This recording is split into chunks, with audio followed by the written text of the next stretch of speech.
Welcome, Algebra 1. We're jumping into our Saxon book, and we're jumping right in. This week, our lessons start at lesson 44. So we've got some exciting algebra that we're going to be looking into this week. Maybe some of it you've already learned before in some of your pre-algebra or middle school math classes. So the first lesson, lesson 44, that we're looking at this week is making sure that if we're adding fractions, whether it has variables or not, all of our denominators must be the same. So an example of that is if I have 1/5 plus 2/5, because my denominators are the same, I bring my denominator over and then just add the numerators, 3/5. Now, we'll even do ones like that, like if I have a over 5 plus 3 over 5, well, the answer, my 5's are the same, bring it over, so it'd be a plus 3 over 5. And I can't combine those terms because they're not like terms, so it's a plus 3 over 5. So your book is showing you how to do that even with variables. Now, one thing that it goes into is on 44.b is when it doesn't have equal denominators, then we have to make the denominators the same. So just like if I'm adding 1/4 plus 1/2, I have to make a common denominator. So I could do 1/4 plus, I could change the 2 to a 4. So that means 2/4 is equivalent to 1/2 because I multiplied and made it equivalent. So you're going to have to do the same with variables. So let's take a look at some of our example problems. They've given us 4 example problems to work with, and we'll solve those. So let's look at letter A together. So it says 4m minus 2 over 3m plus 2 plus 6m minus 4 over 3m plus 2. Now, anytime you're dealing with fractions, the first thing you want to say to yourself is, do my denominators match each other? 3m plus 2, 3m plus 2. My denominators are the same, woo-woo. That makes it even easier to solve. So just bring your denominator down, 3m plus 2. Now, because it's plus, we're just combining like terms. Now, one thing I want to mention to you, if it were minus, you would want to distribute the negative to both of the terms after the minus sign. That makes it easier to combine.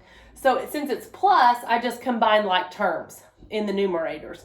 Since if it were minus, you would distribute the negative, so change each of the signs in the second, and then combine like terms. So I have 4m, and I'm adding 6m. Together, that would be 10m. I owe 2, I owe 4, therefore I owe a total of 6. Now, I have seen some students then start marking stuff out and say, well, this can reduce, this can reduce. I want to remind you that these are understood parentheses. So this is a unit and this is a unit. You can't just mark out the 2 and the 6 like you would a monomial. A binomial is different, so it comes as a unit. I can't, even though there's a 2 in this, I could take out a 2 on this one, but 3 does not share a 2. So I cannot reduce this any further. So that is my final answer. All right, let's take a look at letter B. So letter B has 9 over xy cubed plus m minus 7ap over xy cubed plus m. Again, my denominators are the same, so I can just bring that down.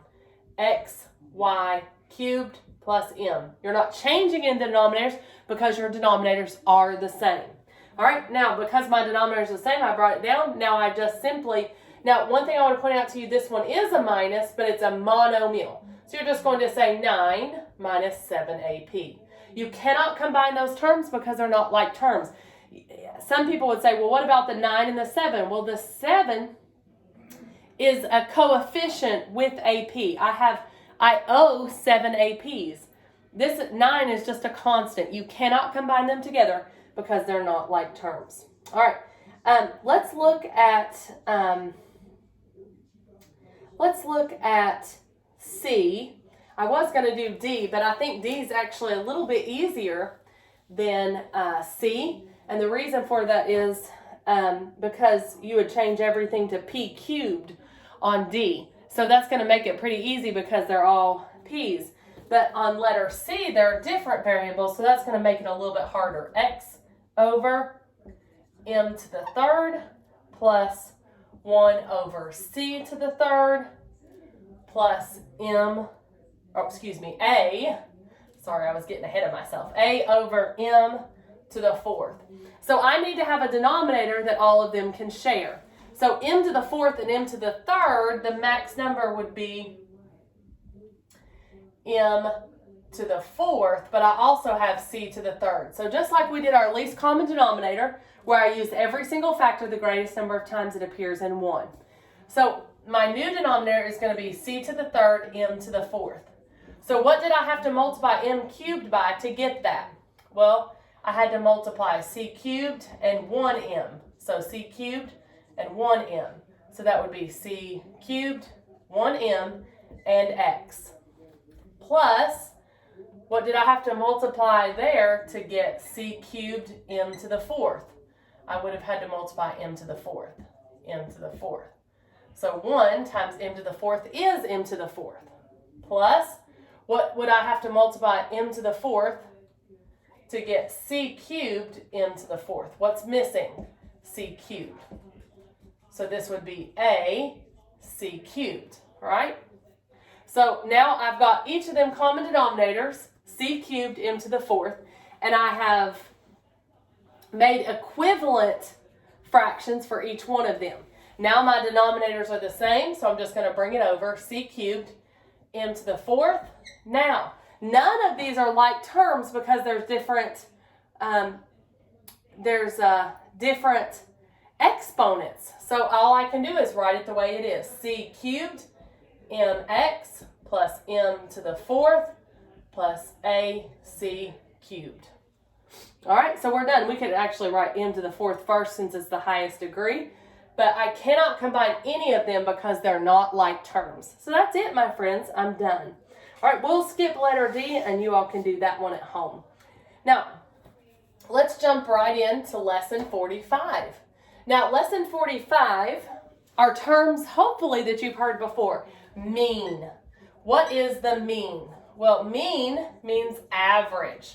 So I remember it this way. Have you ever noticed that when you get a bad grade, you always say, my teacher gave me a bad grade? But when you get a good grade, you say, I got a good grade. Have you ever noticed that? I'm a teacher, so I've noticed that.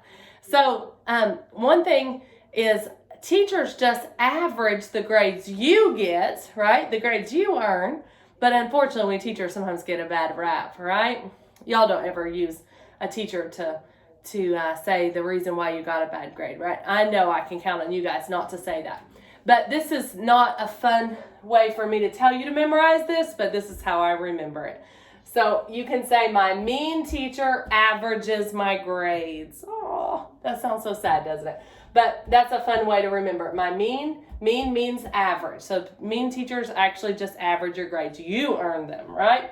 All right, so mean just means average. And then median, to find the median, you have to put them in order. And then you find the middle number. Now, one thing I want to point out to you is if it's an odd number, you can just go straight to the middle. If there's an even number of data, say you had 6 tests, you'll have to find the middle 2, add them together, and divide by 2. But if you just had 5 tests and you asked which one, it would just be the middle one out of those 5, right? So the way I remember that is if you have a street and there's, you're driving this way and you're driving this way, right in the middle, there's usually trees and different things. We call that the median, right? We say don't drive on the median, the middle of the road, right? So they usually have bushes or shrubs or plants or flowers, something. So the median is the middle, all right? Mode means the number used the most often, all right? So let's say you had a test in your class and you found out that 5 people made an 80 and 1 person made 100, 1 person made a 90, one person made a 70 and one person made a 60. Well, mode would be the 80 because 5 people got that, right? That was the number most often. So all of these terms are ways that we can represent data. So sometimes it may be best to tell what the mode is rather than the average, especially if there's what we call an outlier. Like one number that would really, really lower the average.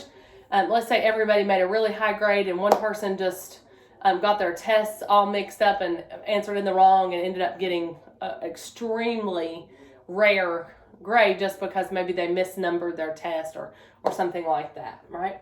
So the mean would be the average. Median is the middle once they're in order. Now, I have seen students before just pull out the middle number and they forgot to put them in order first. So make sure you put them in order first. Mode is the most often.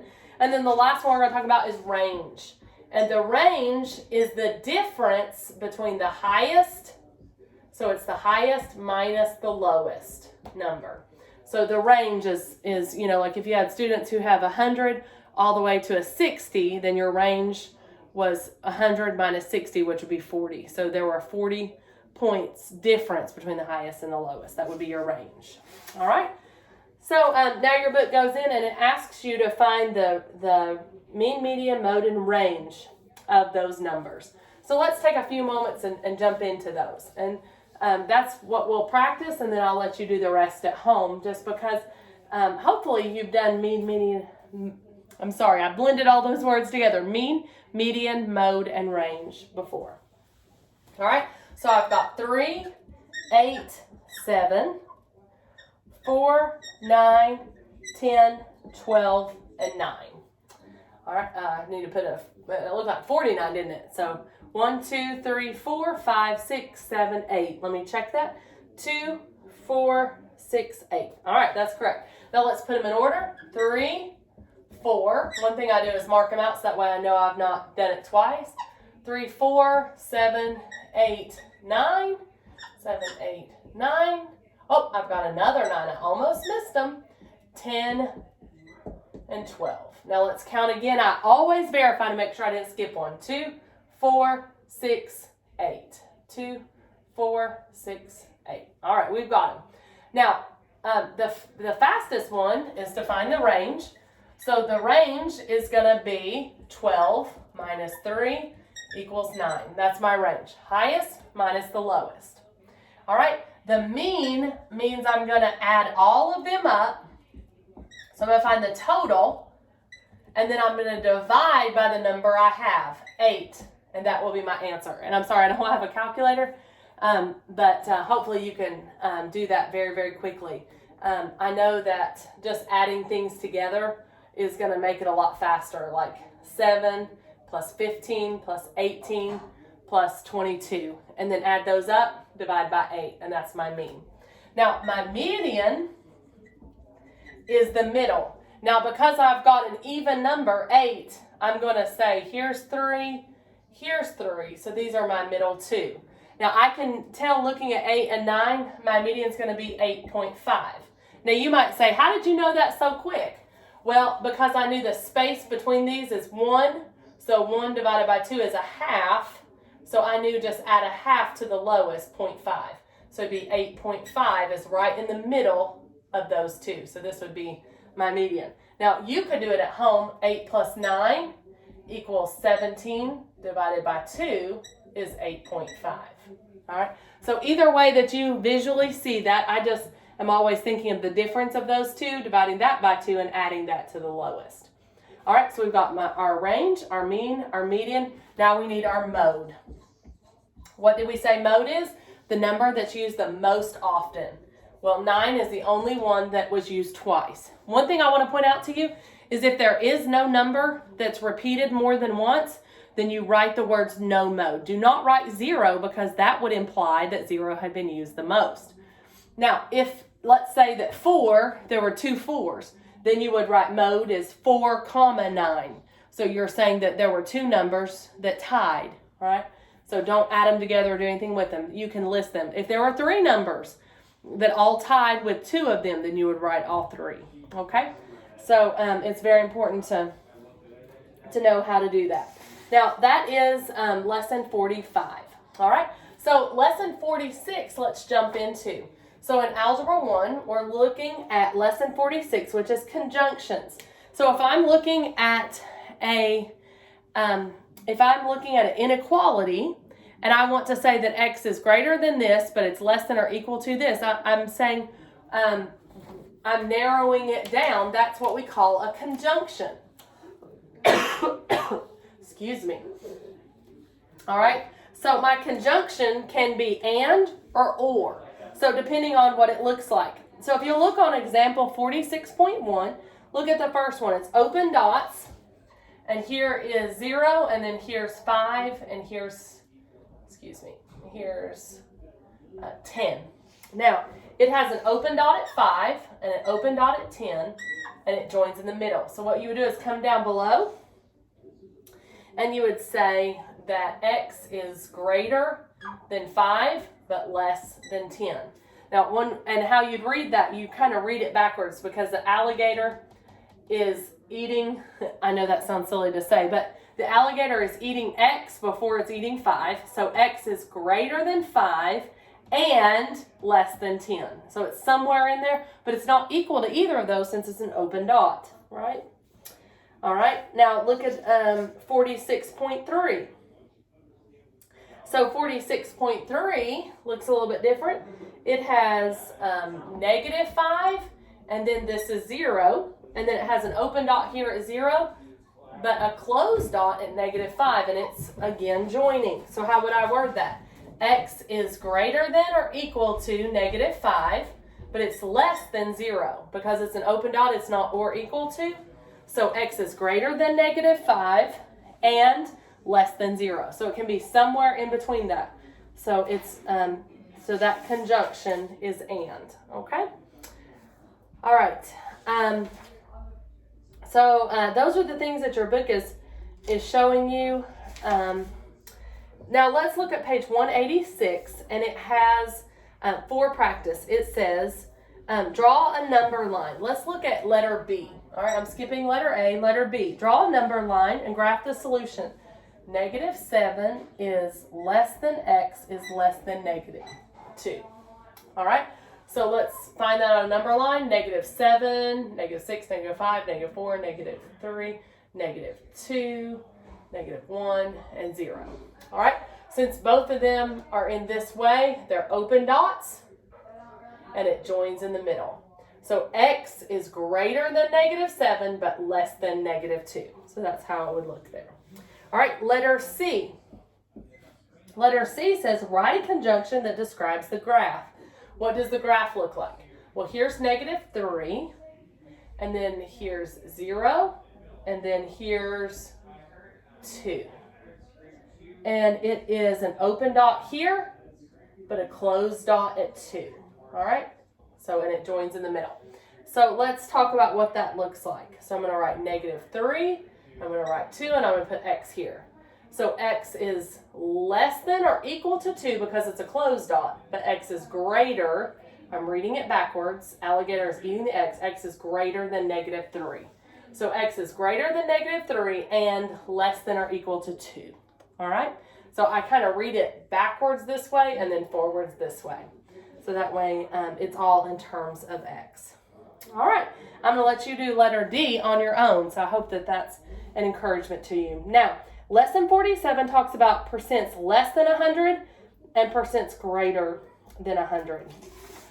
Now, your book kind of teaches you these pictures to make so that you can kind of understand them.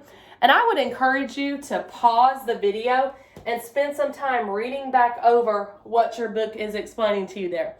I will tell you, all of us have ways that we prefer doing things. And I really like Saxon. I enjoy teaching Saxon. But there's also some ways that I enjoy doing these a little bit differently than maybe some of my students do. So I would encourage you to read over these. I've had a few students say, Miss Kim, I really like doing it this Saxon way, that I can visualize whether it's more than 100% or less than, and they'll draw those circles. So that is perfectly fine. All right. Now, and I will tell you that ratios are good We talked a lot about ratios and how we set those up. The key with ratios is as long as you set it up fairly, your answer will always be the same, even if you set it up differently than someone else. The negative is if you don't set it up, it's easy to make a mistake on them.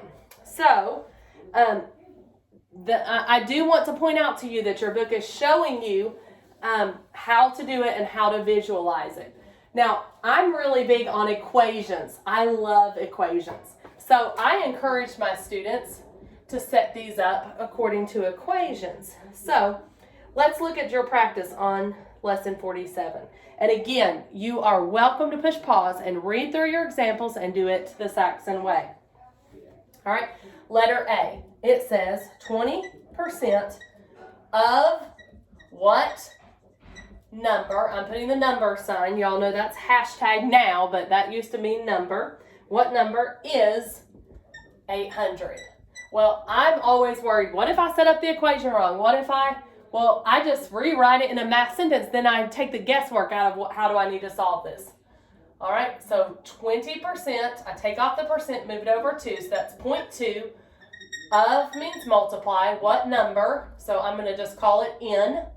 Is means equals 800. So to get n by itself, divide through by 0.2. So 20% of what number is 800? So n equals 0.2 into 800. Well, 2 goes into 8. So if I have 0.2 into 800, I move this over 1, so I'm going to annex 1, 0. 2 goes in 4, and then 0, 0, 0. So n is 4,000. All right, how do I know that? Because I just solved for n. So you can, of course, use a calculator to do that. All right. Letter B says, what number is 18% of 360? I'm just going to take this math sentence and rewrite it. What number? X. Is means equals. Take off your percent, move it over to 0.18 times 360. Look, my friends, it's already set up in a math sentence. It's got my variable by itself. Just do what it says. Grab your calculator and multiply 0.18 times 360. So I've already set it up that way. All right. Letter C. What number is 270%? Now be careful with that. It's set up the same as letter B, but don't forget that 270 is more than 100%. So when I take off the percent and move it over, it's going to be 2.70 or just 2.7. So we're saying more than double, almost 3 times that number. So that should help a lot. Now, letter D says, if 20 is increased by 90%, what is the result? So if 20 is increased by 90%, so what I need to do is find 90% of 20 and increase it. I'm simply adding that to it. So that's all you're doing there. So 20 is increased by 90%, which would be 0.9. So 0.9 times that would be 18. Because 9 times 2 is 18, you annex the 0, and then you would move over the 1. Now, that makes sense because 90% of 20 would be almost 20, but not quite, right? So if 20 is increased by 90%, what is the result? So 20 plus 18, the result would be 38. So I love just taking these problems and solving them using a mathematical equation instead of the way that your book did using ratios. And again, that's your choice. Whatever you feel more confident in, you can solve it. I love in math that there's more than one way to do things. Math is logical. It's a gift from our Creator who designed us to think, to reason. So I love that we can worship Him by thinking and reasoning and using the minds He gave us. So isn't that cool that math is always reasonable and it's always fair? Well, I hope you guys have a great week, and I thank you for joining us for Saxon Algebra 1, and I'll catch you again next time. God bless.